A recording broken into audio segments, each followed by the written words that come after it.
শীতের রাতে মাকে একা রুমে পেয়ে আমার বড় মেশিন দিয়ে যেভাবে কাজ করলাম। আমার মা আমাকে বলল, বাবা, তোমার মেশিন আমার গুহায় এত জোরে জোরে দিও না, আস্তে আস্তে দাও, ব্যথা পাচ্ছি। হ্যালো বন্ধুরা, আমি তোমাদের নূপুর আপু। আজকের গল্পটি সম্পূর্ণ শুনলে আপনাদের মেশিন দিয়ে টপ টপ করে পানি চলে আসবে, তাই হাতের কাজ করার আগে হাতের কাছে টিস্যু রাখুন। ভাইকে ডাকতে গিয়ে দেখলাম সে তার রুমে নেই। আমি মায়ের রুমের কাছে ফিরে গিয়ে দরজায় টোকা দিতে যাচ্ছিলাম, তখন হঠাৎ ভেতর থেকে ভাইয়ের গলার শব্দ শুনতে পেলাম। বুঝলাম ভাইয়া মায়ের সাথেই আছে। রাত তখন প্রায় 2টা, আর আমি ভাবতে লাগলাম কেন মা এমন অদ্ভুত শব্দ করছেন।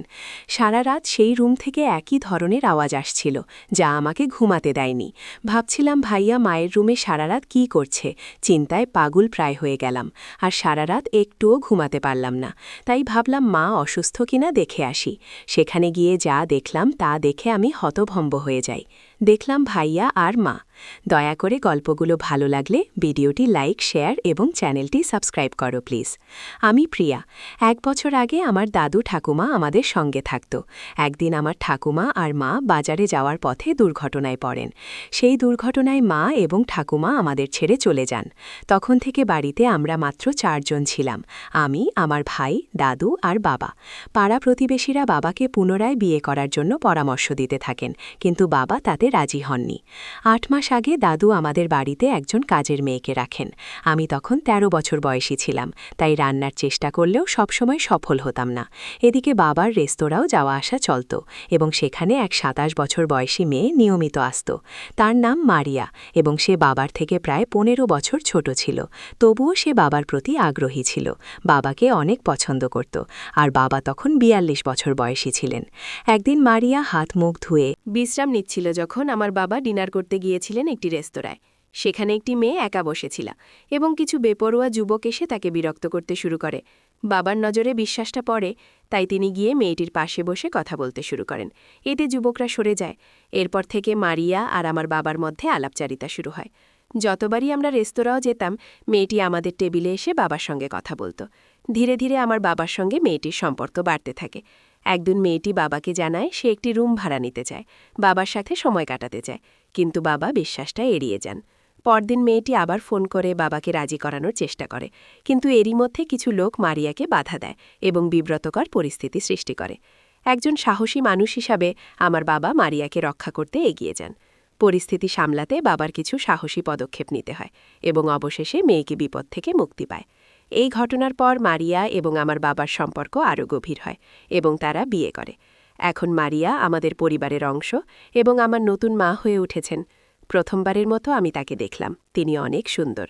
আমার বাবার জীবনে নতুন অধ্যায় শুরু হয়েছে, এবং আমি তাদের সুখী দাম্পত্য জীবন প্রত্যক্ষ করছি। এদিকে আমার নতুন মাকে দেখে মনে হচ্ছিল বাবার থেকেও আমার ভাইয়া অনেক খুশি হয়েছে। তারপর আমি বাবার সাথে দেখা করতে গেলাম, দেখি বাবা রুমে নাই। পরে যখন বাবা বাথরুম থেকে বের হয়ে তার রুমে যাচ্ছিলেন, আমি তাকে আলিঙ্গন করে নিজের রুমে ফিরে এলাম। প্রতি রাতে বাবার সাথে দেখা করেই ঘুমাতে যেতাম। আমার নতুন মা আমার উপর কখনো রাগ করতেন না। বিশেষ করে যখন থেকে বাবা দ্বিতীয়বার বিয়ে করেছেন, নতুন মা বাবাকে খুব ভালোবাসতে শুরু করেছিলেন, এবং বাড়িতে সবসময় আনন্দমুখর পরিবেশ বিরাজ করত। এখন আমরা সবাই মায়ের হাতের রান্না খেতে শুরু করেছি। আমার ভাই নতুন মায়ের রান্না খাওয়ার জন্য এতটাই আগ্রহী ছিল যে কখনো কখনো সে কলেজে না গিয়ে মায়ের সাথে সময় কাটাত। সে তার মায়ের সঙ্গে গল্প করত এবং মায়ের হাতে তৈরি সুস্বাদু খাবার খেত। সেদিনও ভাই সকালে কলেজ গিয়েছিল, কিন্তু পরে তার রুমে ফিরে এসে ছবি আঁকতে শুরু করল। হঠাৎ আমার মায়ের ঘর থেকে কিছু শব্দ শুনতে পেলাম, যেন কিছু অস্বাভাবিক ঘটছে। আমি দরজার কাছে যেতেই ভাই এগিয়ে এসে বলল, আম্মু, একটু অসুবিধায় পড়েছে, তবে আমি দেখছি। আমি মনে করলাম হয়তো মায়ের সাথে কিছু জরুরি কথা আছে, তাই কিছুক্ষণ পরে ভাই রুম থেকে বেরিয়ে এলো। ভাই বলল, কিছু না, বাথরুমের লাইট নষ্ট হয়েছিল, সেটাই ঠিক করতে গিয়েছিলাম। আমি ভাবতে লাগলাম ভাইয়া নতুন মায়ের বেশি যত্ন নিচ্ছে। দিনগুলো এভাবেই কেটে যাচ্ছিল। ভাইজের জন্মদিনে আমরা সবাই একসঙ্গে খুব আনন্দ করেছিলাম। তার বন্ধুবান্ধব এবং পরিবারের সদস্যরা উপহার নিয়ে এসেছিল, যা দেখে আমি খুব উত্তেজিত হয়ে পড়েছিলাম। আমি কৌতূহলী হয়ে ভাইয়ের রুমে গেলাম। সেখানে না পৌঁছাতে পারলেও দূর থেকে দেখলাম মা এবং ভাইয়ের মধ্যে কিছু কথাবার্তা হচ্ছে। আমি রুমে ঢুকেই যা দেখলাম তা দেখে অবাক হয়ে গেলাম। ভাইয়া আমাকে জড়িয়ে আছে। আমাকে দেখা মাত্রই তারা সরে গেল। আমি তাদেরকে বললাম, তোমরা কি করছো? মা বলল, কিছু না তো, আমি তোমার ভাইকে জন্মদিনের উপহার দিচ্ছিলাম। আমি মাকে বললাম, কোথায় উপহার? একটু পরে মা ভাইজের জন্য একটি উপহার বের করে দিলেন। সেই মুহূর্তে আমার মনে অস্বস্তি থাকলেও সব সন্দেহ দূর হয়ে গেল যখন ভাই উপহারটি হাতে পেল এবং মা হাসি মুখে তাকে শুভেচ্ছা জানালেন। কিন্তু মনে মনে ভাবতে থাকলাম, কিন্তু মা ভাইয়ার সাথে এরকমভাবে ছিল কেন? আমার মায়ের মা একদিন মারিয়াকে বললেন, তুমি এই বাড়িটা খুব সুন্দরভাবে সামলেছ, আমি নিশ্চিত তুমি শাশুড়ির দায়িত্ব ভালোভাবে পালন করতে পারবে।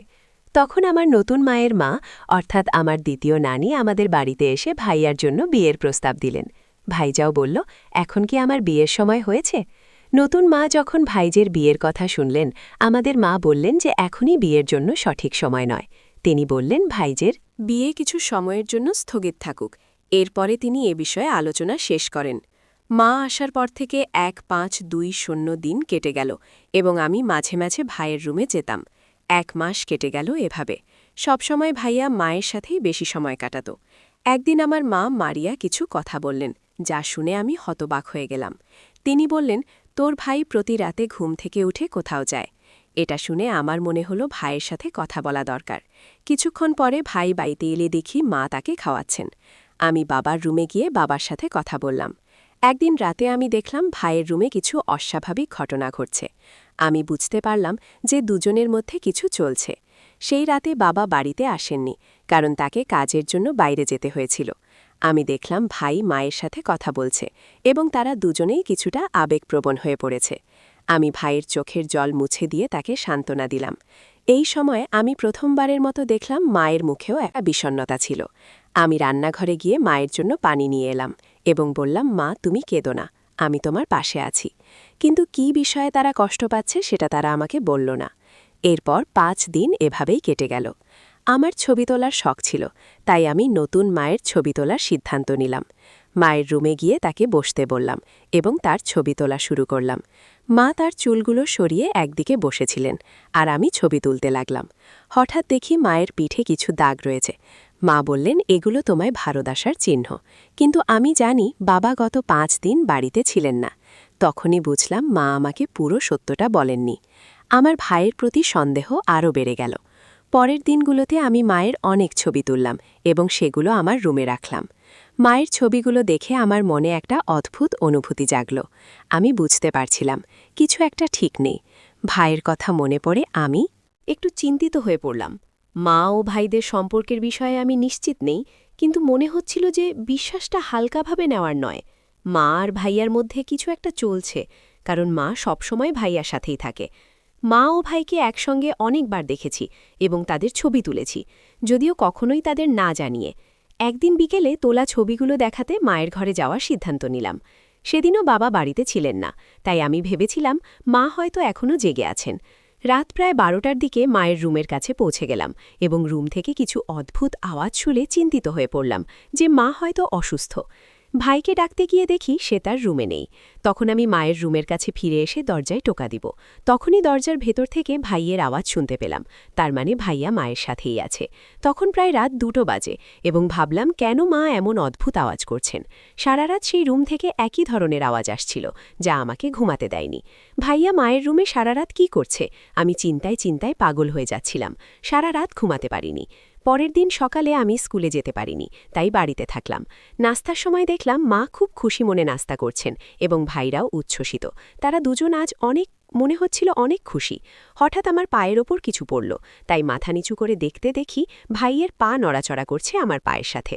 এই ঘটনা আমাকে একটু অস্বস্তিতে ফেলল, তবে আমি কিছু বললাম না। ভাইয়া মায়ের পা ভেবে আমার পা নাড়াচ্ছিল। রাত 1:00টার দিকে বাবা বাড়ি ফিরলেন এবং ঘুমিয়ে পড়লেন। মা তাকে 1 গ্লাস দুধ দিলেন, যা দেখে আমি জিজ্ঞেস করলাম, মা, তুমি প্রতিদিন বাবাকে দুধ কেন দাও? মা হাসি মুখে বললেন, তোমার বাবার জন্য এটা দরকার, এতে ওনার শক্তি বাড়ে। আমি বুঝতে পারলাম না, তাই মা বললেন, তুমি এখনও ছোট, এসব বুঝতে হবে না। পরের দিন আমি ভাইয়ের রুমে গিয়ে দেখলাম সে কিছু প্রস্তাব নিচ্ছে। তার কিছুক্ষণ পর মায়ের রুম থেকে কিছু আওয়াজ শুনে আমি নিজের রুমে চলে গেলাম। কিছুক্ষণ পর ভাইজের রুম থেকে আবারও সেই আওয়াজ শুনলাম। দরজাটা একটু খোলা ছিল, তাই চুপি চুপি উঁকি দিলাম। সামনে যা দেখলাম তাতে আমি খুবই অবাক হলাম। আমি যা দেখলাম তা বিশ্বাস করতে পারছিলাম না, তাই তাদের কিছু ছবি তুলে রাখলাম। পরে নিজেকে স্থির রেখে রুমে ফিরে এলাম এবং ভাই ও মায়ের কিছু পুরনো ছবি দেখতে লাগলাম। সেই ছবিগুলো দেখে আমার মনে কিছু প্রশ্ন জাগল, কিন্তু আমি তা নিয়ে ভাবতে চাইনি। মা বাবাকে ঠকাচ্ছে, আর ভাইয়াও বাবার সাথে বেইমানি করছে, যা ঠিক নয়। মায়ের কিছু কথা আমার মনে পড়ছিল, যেখানে তিনি মাঝে মাঝে ছোট ছোট কাজের জন্য ভাইয়াকে ডেকে আনতেন তার ঘরে। আর আমি যখন সাহায্য করতে যেতাম, তিনি বলতেন, তুমি এখনও ছোট। সে সময় হয়তো কিছু বুঝিনি, কিন্তু আজ আমি যা দেখলাম তা আমাকে ভাবিয়েছিল। মাথা ঠান্ডা রেখে আমি বিছানায় গিয়ে শুয়ে পড়লাম। পরদিন সকালে বাবা অফিসে যাওয়ায় প্রস্তুতি নিচ্ছিলেন, কিন্তু হঠাৎ মা অসুস্থ হয়ে পড়লেন। ভাইয়া দেরি না করে ডাক্তারকে নিয়ে এলেন। সেই দিন আমরা এক মিষ্টি খবর পেলাম, মা গর্ভবতী। আমি এই খবরে খুব খুশি হলেও মা ও ভাইয়ার মুখে এক ধরনের অস্বস্তি দেখলাম, যেন তারা খুশি নয়। সেদিন বাবা ছুটি নিয়ে সারাদিন মায়ের খেয়াল রাখলেন। তবে মায়ের আচরণে কিছুটা অস্বাভাবিকতা লক্ষ্য করলাম। বিকেলের দিকে মা আবারও ভাইয়া রুমে গেলেন। আমি কিছুক্ষণ পরেই সেই রুমের দিকে গেলাম। দরজাটা একটু খোলা ছিল, তাই ভেতরে উঁকি দিলাম। দেখলাম মা ভাইয়াকে জড়িয়ে আছেন, আর কিছু বলছিলেন। মনে হচ্ছিল তারা ভবিষ্যৎ নিয়ে কথা বলছিল। ঠিক তখনই বাবা এসে আমাকে দেখে ফেললেন। তারপর বাবা রুমে ঢুকে তাদের ওই অবস্থায় দেখে ফেলে। বাবার মুখে কোনো অভিজ্ঞতা ছিল না। মায়ের মুখ বিবর্ণ হয়ে গেল, যেন কিছু বলতে চাইছিলেন, কিন্তু পারেননি। ভাইয়া লজ্জায় মাথা নিচু করে আছে। বাবা রুম থেকে বেরিয়ে আসার পর মায়ের মুখে একটা দুঃখের ছায়া দেখলাম। ভাইয়া বলতে থাকে যে মাকে নাকি সে 4 বছর থেকে ভালোবাসে, বাবারও অনেক আগে থেকে। বাবার ভয়ে এসব কথা বলতে পারেনি। আমার মা বলল যে আমার পরিবারের লোকেরা আমাকে অন্য কারোর সাথে বিয়ে দেওয়ার পরিকল্পনা করছিল। আমি অনেক চেষ্টা করেছিলাম, কিন্তু আমার বাবা কিছুতেই রাজি হচ্ছিলেন না তোমার ছেলের সাথে আমার সম্পর্ককে মেনে নিতে। সেই সময় সুনীল আমাকে বলেছিল, যদি আমি তোমাকে বিয়ে করতে না পারি তাহলে হয়তো জীবনে অন্য কাউকে বিয়ে করতে হবে। আমরা দুজনেই তখন একটা পরিকল্পনা করেছিলাম। ভেবেছিলাম যে সুনীলের বাবাকে বিয়ে করে পরে সব সত্যি তোমাকে জানাতাম, কিন্তু বিয়ের পর সবকিছু ঠিক হয়ে যাবে। কিন্তু বিয়ের পর সত্যিটা বলার সাহস আমাদের ছিল না।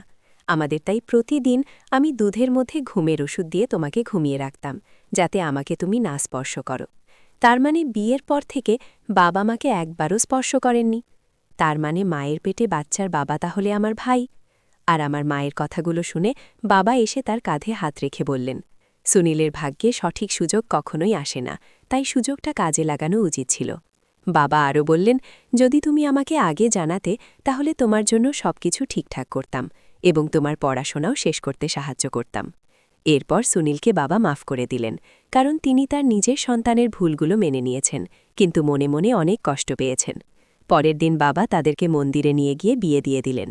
এভাবেই আমার সৎ মা হতে হতে আমার ভাবি হয়ে গেলেন। জীবনের কিছু সিদ্ধান্ত সঠিক সময় নেওয়া ভালো, কারণ সময় চলে যাওয়ার পরে আফসোস করার মতো কিছুই থাকে না। গল্পটা কেমন লাগলো জানাতে ভুলবে না। আরও মজার মজার রোমান্টিক গল্প শুনতে চাইলে ভিডিওটি লাইক, শেয়ার এবং চ্যানেলটি সাবস্ক্রাইব করতে এবং বেল আইকনটি ক্লিক করতে ভুলবে না। ধন্যবাদ।